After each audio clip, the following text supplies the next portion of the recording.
Good morning, friends. Today we are going to have a lecture of IQC Inspection Quality Control, and the topic is Procedure for Alignment Test on Lathe. Alignment test कैसे करते हैं, alignment क्या होती है और miss alignment क्या होती है, मिस अलाइनमेंट से क्या क्या नुकसान होते हैं। टेबल ऑफ कंटेंट्स अगर देखें तो हमारे what is alignment, what is miss alignment, types of alignment, misalignment and method of alignment, symptom of misalignment, pre alignment check, tools क्या क्या चाहिए, असाइनमेंट की टॉलरेंसेस क्या क्या होती हैं। सो ये हमें थोड़ा अगर पेपर के लिए तैयार करें तो ये क्वेश्चंस हमें याद रखने चाहिए। What is machinery shaft alignment, आप देख पा रहे हैं यहाँ नीचे डायग्राम में, it is the process of positioning of two और more machines shafts that are coupled so that center line of rotating shaft form a single line, एक single line बनती है, so that when the machines are under normal operating conditions, normal operating condition में उनकी एक single axis of line होनी चाहिए rotating shaft की। now why aligning of machinery क्यों करना चाहिए, हमें नॉर्मली टाइम टू टाइम करते रहना चाहिए, because it is necessary for the performance as production of industrial equipment। अगर अलाइनमेंट नहीं होगी किसी टाइम वो आपस में टकरा के टूट जाएगी, गर्म होके वो टूट जाएगी। इंक्रीज ऑपरेटिंग टाइम, टाइम उसमें वेस्ट हो जाएगा, कहीं ना कहीं वो नुकसान होगा और ब्रेकडाउन का भी कारण बनेगा। Increase production and cost saving. Now, what is misalignment? Misalignment is the deviation of relative shaft from collinear axis of rotation। Deviation of relative shaft, एक shaft ये है, दूसरी shaft ये है, तो उसकी डेविएशन किसी तरह से भी, इधर इन एक्सियल मूवमेंट और radial motion, when the equipment is running at normal operating condition. Shaft misalignment occurs कब होती है, when the centre line of coupled shaft do not match up, centre line उनकी नहीं मैच होती। तो ये दो तरह की होती है, two types of misalignment, offset या radial misalignment, radial, and second is angular और एक्सियल मिसअलाइनमेंट। रेडियल मिसअलाइनमेंट जैसे यहाँ के आप देख पा रहे हैं, it can also sometimes be refer to as parallel misalignment. Parallel क्योंकि उनका पैरेललिज्म तो मेंटेन होता है, लेकिन उसका एक्सिस जो है वो रेडियल में थोड़ा फर्क हो जाता है, वैसे वो पैरेलल होती हैं। The axis are parallel but do not line up, आपस में वो मैच नहीं करते हैं। It can be divided, vertical ही ज़्यादातर होता है, ये रेडियल जो है मिसअलाइनमेंट। एक्सियल मिसअलाइनमेंट क्या है, it involves an angle just as the name implies, नाम से ही पता चल रहा है कि एंगल आ जाता है axial. It occurs when one of the shaft is in at an angle in relation to other, दोनों एक्सिस का उसका एंगल बन जाता है आपस में। तो ये तीन तरह से हम इसको क्लासिफाई करें, axial vertical misalignment, axial horizontal and combination. तो ज़्यादातर ये कॉम्बिनेशन ही होता है, वर्टिकल हॉरिजेंटल और कॉम्बिनेशन होता है।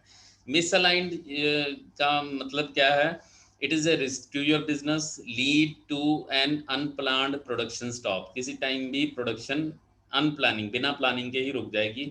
मोर power, effect the quality of the product you are manufacturing, vibration होगी तो कहीं ना कहीं उसका नुकसान होगा और फाइनेंशियल लॉस भी होगा। Types of misalignment, parallel displacement जिनको हम रेडियल डिस्प्लेसमेंट कहते हैं, जैसे कि हम पहले बता चुके हैं। एक्सियल जो होता है हमारा एंगुलर डिस्प्लेसमेंट, और कॉम्बिनेशन, ये दोनों ही होते हैं। तो अगर हम अलाइनमेंट के मेथड देखें तो हमारे पास चार मेथड कहे जाते हैं। तो चार मेथड में दो ब्रॉड कैटेगरी कहेंगे, रफ अलाइनमेंट और प्रिसीजन अलाइनमेंट। रफ जो है वो हम स्ट्रेट एज स्टील रूल फुट्टा जो होता है या वायर के मेथड से, तार के तरीके से करते हैं। एक मेथड हम इसको देखेंगे। दूसरा है हमारा रिम एंड फेस मेथड, तीसरा है रिवर्स मेथड या graphical method, and fourth is laser method which is most advance. इसमें लेजर रेज यूज करते हैं दो सोर्सेज से और उनसे अलाइनमेंट करने की कोशिश करते हैं। तो we will be studying first and second method, straight edge या स्टील रूल से, और रिम एंड फेस मेथड बाकी जो है हमारे सिलेबस में नहीं है। तो ये देखिए ये चार मेथड दिखा रहे हैं। पहले वाले में स्टील रूल से उसको अलाइनमेंट करने की कोशिश की, बड़ा रफ मेथड है। दूसरा रिम एंड फेस है, रिम एंड फेस में हम इसको डिटेल में भी पढ़ेंगे कैसे करते हैं। तीसरा है ग्राफिकल मेथड, और चौथा जो है हमारा लेजर वाला मेथड है।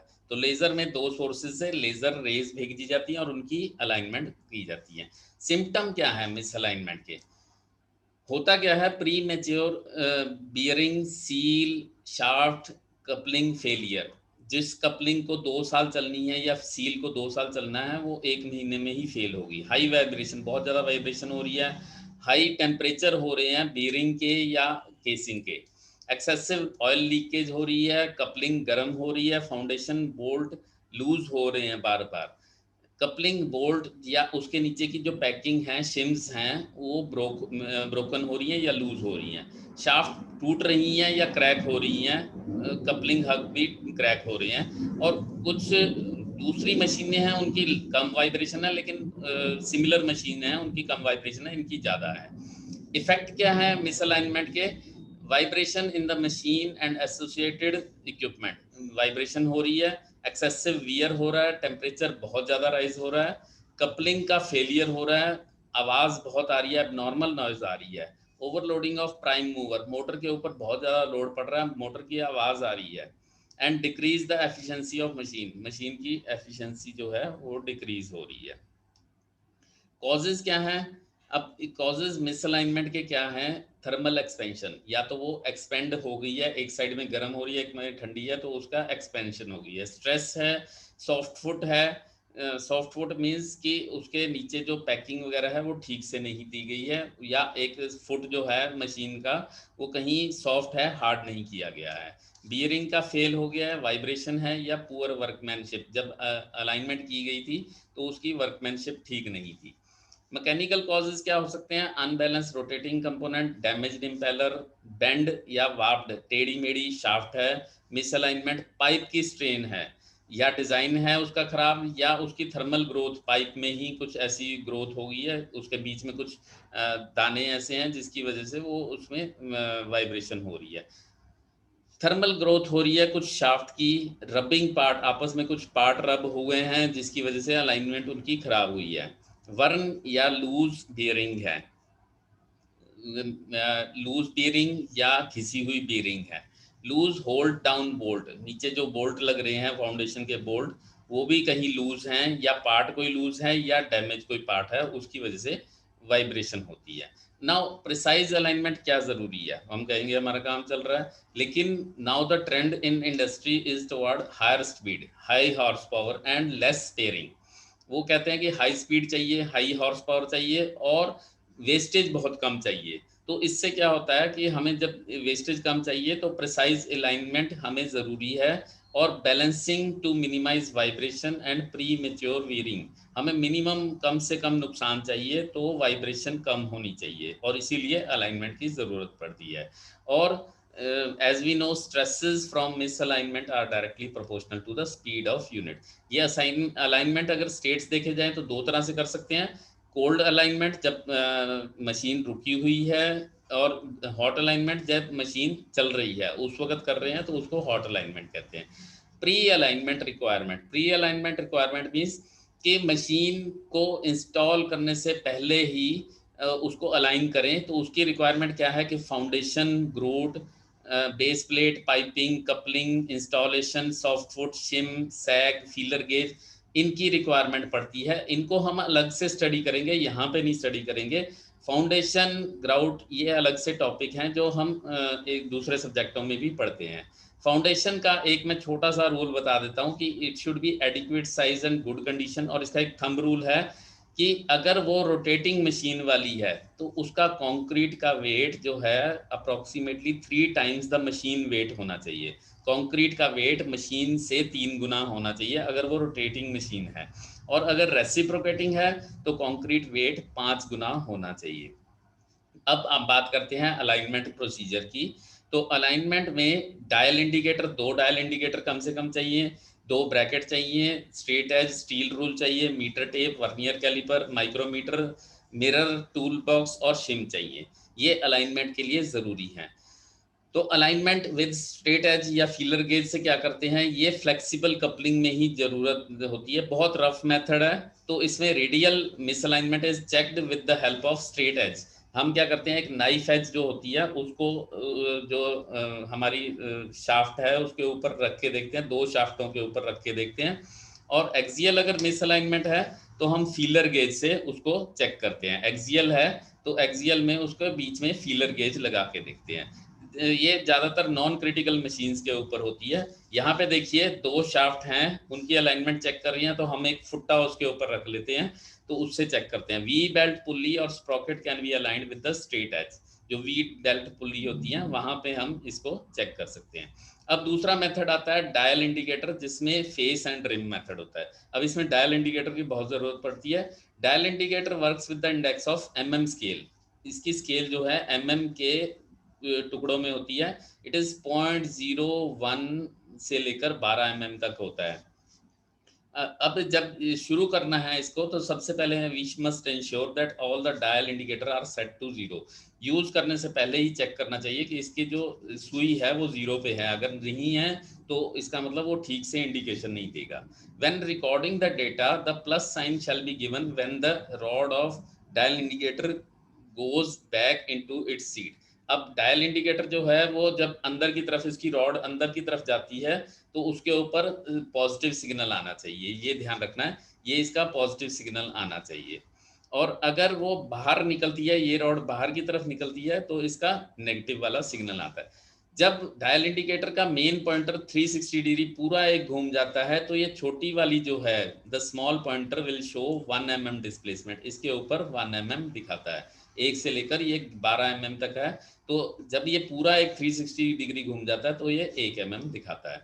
अब रिम एंड फेस मेथड में क्या होता है, देखिए यहाँ पे एक कपलिंग है, कपलिंग को हमने अलग अलग कर लिया, दोनों घूम नहीं रही हैं, तो हम क्या करते हैं, इसके दो डायल इंडिकेटर यूज करते हैं। एक उसके रिम पे यूज करते हैं, ये देखिए ये वाला जो है ये रिम के ऊपर यूज किया गया, इसके बाहर वाले रिम के ऊपर यूज किया गया। और एक फिक्सचर से फिक्स करके उसको फेस के ऊपर, इसके फेस के ऊपर फेस की तरफ लगाया गया है। तो इसलिए इसको रिम एंड फेस मेथड कहते हैं। Place the dial on the rim and face and secure it with the help of suitable fixture. एक सूटेबल फिक्सचर से उसको रोक देना है वहां पे कि वहीं पे ही रहे, एक होल्ड करके रहे, ऐसा नहीं कि हाथ से उसको लगा कर देखेंगे। Measure the data during a rotation of 360 degree. अब इसको हाथ से घुमाएंगे या मोटर से जैसे भी घुमाएंगे 360 डिग्री, और दो वैल्यूज रीड करनी है। वन इज 0 डिग्री 180 डिग्री, और दूसरी रीड करनी है, एक तो हॉरिजेंटल प्लेन में 90 डिग्री और 270 डिग्री, और वर्टिकल प्लेन में 0 डिग्री और 180। 0 डिग्री 180 डिग्री और 90 डिग्री 270 डिग्री, ऐसे उसको रीड करना है। अब इसको देखिए यहाँ पे ये दो आर एफ की वैल्यू हमने निकालनी है।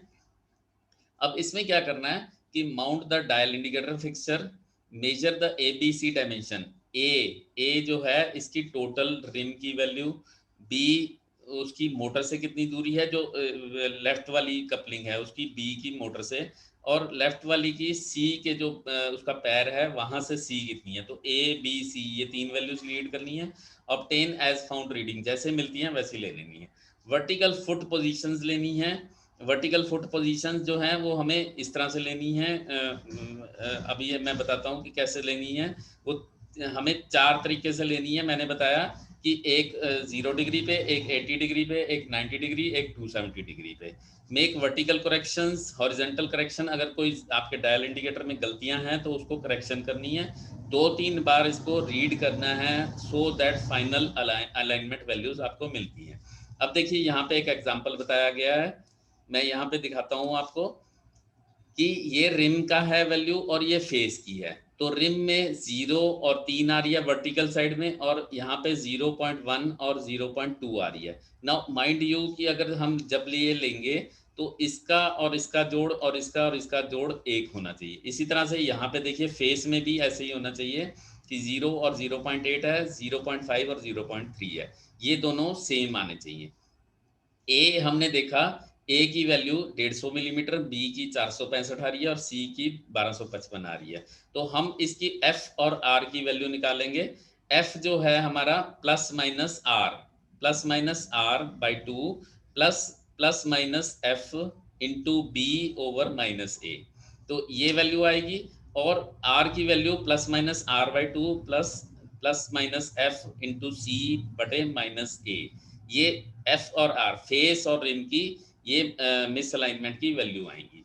तो इसको हम अगर कैलकुलेट करें तो प्लस माइनस आर मैंने बताया यहाँ पे प्लस 0.1 और ये 0.2 आ गए, तो ये बन गया 0.3 डिवाइडेड बाई 2 प्लस 0.8, ये फेस की वैल्यू 0.8 बनती है, इंटू 465 आपकी बी की value, divided by minus A is 150, तो ये आपकी बन जाएगी 0.15 प्लस 2.448 इज इक्वल टू 2.63।